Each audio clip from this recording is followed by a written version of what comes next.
Hi there, welcome back to Apatros Review. In this episode, D Spectrum 7, Part 1, the 175th episode marker. Hi there, welcome back to Apatros Review. I'm your host, Mila Sipka, and this is your guide to the wild world of science fiction action horror. Now, in this episode, the D Spectrum is back for its first go of the 2021 season. This time, however, it started the year with the Public Domain Madness Challenge, or PD Madness Challenge, which was to review 13 public domain films, most of which were pretty shitty. So the majority of the special can be comprised of films from that challenge.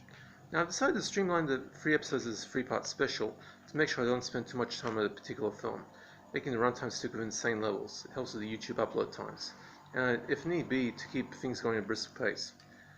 Now the films in the D spectrum, basically the films I've reviewed of the previous 25 episodes, that fall into either D-, which is a 1 out of 10 means crap, a D, which is a 2 out of 10 means bad, and a D+, which is a 3 out of 10, meaning it's fairly poor, but not terrible. Alright.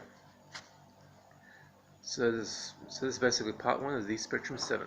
And I'm your host, Mila Sipka. Now, White Pongo, directed by Sam Newfield in the year 1945. I gave this one D-. It's atrocious. It is public domain. A bad case of 1940s jungle jam jack shit, this incredibly racist production, and I'm not a member of the Call of 2017, as a group of explorers who head out into this jungle to track down what they believe to be a missing link, based solely on the diary of a missing explorer and the dying words of the explorer who found them, only to find a nasty-tempered and rapey albino gorilla and sort out the corrupt guide to strand them. Directed by reliable 1940s poverty royal hack Sam Newfield, the racism here extends to both humans, the head native poor is named Mumbo Jumbo, and animals. The White Pongo's elevated intelligence implies that the regular gorillas are stupid, of which they're most certainly not. Gorillas are intelligent and majestic creatures. And the film is pretty much a dip in an oil barrel filled with 76-year-old shit. Now, Prehistoric Women, directed by Greg C. Tallis, year 1950. Another public domain film, and this one also gets a D-, meaning it's atrocious. One of those 1950s D-grade cave babysitter documentaries made to feature nothing but prehistoric fur miniskirt wearing cave women who seem to have access to 1950s era beauty salons, given their nice perfectly permed hair, blush-wearing faces, and nice Las Vegas showgirl legs. This is essentially the sort of Z-grade schlock that haunted the drive-ins of the 1950s. Shot in a week and intended to fill out the third feature triple bill, while the patrons are busy sucking face in the backs of their cars, and therefore not interested in all of what is going on in the film. It is a G-rated film at best, so children can watch this and get a good laugh out of the cave antics.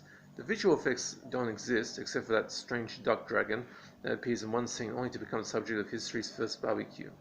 Terrible on fronts, but good for a hearty laugh amongst bad movie masochists. Unknown World, directed by Terry O. Morris in 1951. Again, this is public domain, and also gets a D-. One of the most depressing films I've ever seen, this 1951 science fiction drama, filled with a good deal of 1950s era atomic age paranoia and nihilist doomsday preaching by the 1950s version of the climate change cult, and a premise involving a group of doomsday preppers building a machine that will take them deep under the Earth's crust to find the best place to survive a nuclear war, only to find that the mission is pointless due to the fact mankind wasn't meant to go in that direction. Here's a clue: try another planet, maybe Mars perhaps? The science in the film is extremely bad, similar to the junk science spread by the climate change cult, and science buffs will be laughing at the notion of breathable air and consumable water hundreds of meters underground, and tolerable air pressure, when in fact the extreme pressure and lack of life support will turn any human stupid enough to travel that far deep underground into a charred pancake. The film's payoff is overwhelmingly negative. The expedition's failure makes watching the film pointless, and the decision to make the expedition's sole female member a feminist, one of the almost notable early generation feminists, not the toxic misandric leftist version we see nowadays who think all men are monsters, will not help the film's chances to today's audiences, despite the character not displaying any signs of misandry. No victory, no point, no chance of a rewatch. The Wild Woman of Wongo, directed by James L. Walcott in 1958, another public domain source film, another D- as well. Another of the micro-genre of extremely cheap and extremely bad prehistoric films that came out of nowhere in the 1950s and harassed the sensibilities of driving moviegoers of that decade. This, like the other films in this ridiculous subgenre, the Stone Age women all look like they had just stepped out of a Hollywood beauty salon, wearing animal fur miniskirts, and have legs so fine they would have a long career on Las Vegas showgirl chorus lines. However, unlike the other films in this misbegotten subgenre, The Wild Women of Wongo is incredibly bad. Indeed, this might be the very worst of the bunch of stinkers that comprise this sort of thing. The idiotic script and at times pathetically cheapjack production values really sink the film's credibility, causing viewers to break into uncontrollable laughter once the film starts. Although what prevents the film from getting an AD rating, this is an alternate rating I have, is the simple fact that so much of the film is very slow and dull.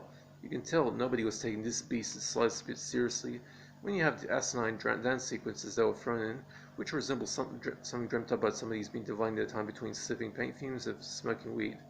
The acting is rougher than the looks of the so-called ape men, in reality really ugly men whose looks have been enhanced by the very same Hollywood beauty salon that gave the Mongol women their impressive bombshell looks. And the dialogue, with the exceedingly crude terminology and complete lack of emotion, completely blows the infamous dialogue of Edward D. Wood Jr. out of the water in terms of horribly bad dialogue. What a piece of hitzer. Now, last film on this episode, Rocket Attack USA, directed by Barry Mahon in the year 1958. I found this one on the Sci-Fi Invasion 50 film box set from Mill Creek. This one gets a D. It's bad. Not terrible, but just bad. A dull as shit 1950s era Red Scare propaganda flick about the USA and the Soviet Union in a race to develop a nuclear-tipped ICBM missile. For those who don't know, ICBM stands for Intercontinental Ballistic Missile. A race that the USSR narrowly wins, sending a nuke to wipe out New York. The film's message being for the US government to spend money on developing a suitably effective nuclear deterrent instead of just pissing money away in domestic welfare programs, something I don't exactly agree with. Rocket Attack USA is an extremely boring film. In fact, there are scenes that have been padded out to insane levels, such as the scene in the Moscow restaurant, where the CIA agent waits for his contact while belly dancing a fire-breathing Cossack do their routines in full, and the ridiculously boring part with the Russian missile launch, where the technicians inspect ICBM systems with results spoken in Russian, and the constant mechanical bleeping and blooping intercut of old-school computer reel spinning around for what feels like an eternity before the bloody thing launches. I could never have guessed that nuclear war was going to be so frigging boring. As for the climax, that's perhaps the biggest downer I've come across since Judgment Day took place in Terminator 3. Ironically, the nuclear devastation in New York, while extremely tragic, is the most interesting part of the film. The scene of the news anchor in New York saying his goodbyes to his family was pretty heart-wrenching to watch, and the only misstep in that scene was a government advice for citizens unable to find shelters to wrap themselves in to wet newspaper to avoid getting fried. As a wet newspaper is going to prevent you getting royally scorched when nuclear blast actually hits you, just as ineffective as children ducking under the classroom desks. While the rocket's travel was presented with some real old cheap or bad animation that wouldn't have cut it where it made 20 years earlier. Not technically terrible, but nowhere near a good film, although this might get more replays now due to the recent belligerent behavior by the nasty Chinese Communist Party. Okay, so that's it for those films for this part 1 of the Spectrum 7. There are 2 more parts to go with plenty more films. I reviewed quite a bunch of the crap films this time. Now, I don't do requests, but if you want to know of a particular film in my collection, just hit me up in the comment section, I'll answer.